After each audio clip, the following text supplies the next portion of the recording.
ભાભરમાં ચોરોએ તરખાટ મચાવ્યો। વાવ road Balaji society ભાગ 1માં તાળા તોડ્યા। ભાભર શહેરમાં શિયાળાની કડકડતી ઠંડીમાં વાવ રોડ પર આવેલ બાલાજી સોસાયટીમાં ભાગ 1માં રહેતા કિન્નરો માતાજીઓના મકાનમાં તાળા તૂટ્યા। ફરી નાઇટ પેટ્રોલિંગ કરતા પોલીસ પર ઉઠ્યા સવાલો। ઘરફોડ તસ્કરો જાણે આવી ચોરીઓને અંજામ આપી ભાભર પોલીસને ચેલેન્જ કરી રહ્યા હોય તેવું લાગી રહ્યું છે। Story report by Janaksinh Rathod, Banaskantha. मारा दागीना पड़ा था।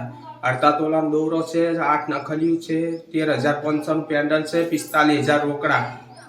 અને ઘરે આવી તે કશું કોઈને આજુબાજુવાળા કીધું કે માસી તમારા ઘરનું તાળું તૂટી ગયું। મારો ચેલો આવ્યો, જોયું તે ઘરનો તાળો બાળ તૂટેલો હતો અને મંદિરમાંથી કોઈ રાખ્યું નહીં, બધું લઈ જા માતાનું। આ કેવો વિસ્તાર કહેવાય? બાલાજી વનમાં। બરોબર, શું નામ તમારું? રંજન માસી પાવૈયા, કિન્નર સમાજ। શું ઘટના થઈ તમારી? અમે બાર સંમેલનમાં જતી, પાલકો સંમેલનમાં જતી, હું ઘરે બધું લઈને જતી। મારા દાગીના પડ્યા હતા। 18 તોલા દોરો છે, 8 નખલિયું છે, 13,500 પેન્ડલ છે, 45,000 રોકડા। અને ઘરે આવી તે કશું કોઈને આજુબાજુવાળા કીધું કે માસી તમારા ઘરનું તાળું તૂટી ગયું। મારો ચેલો આવ્યો, જોયું તે ઘરનો તાળો બાળ તૂટેલો હતો અને મંદિરમાંથી કોઈ રાખ્યું નહીં, બધું લઈ જા માતાનું।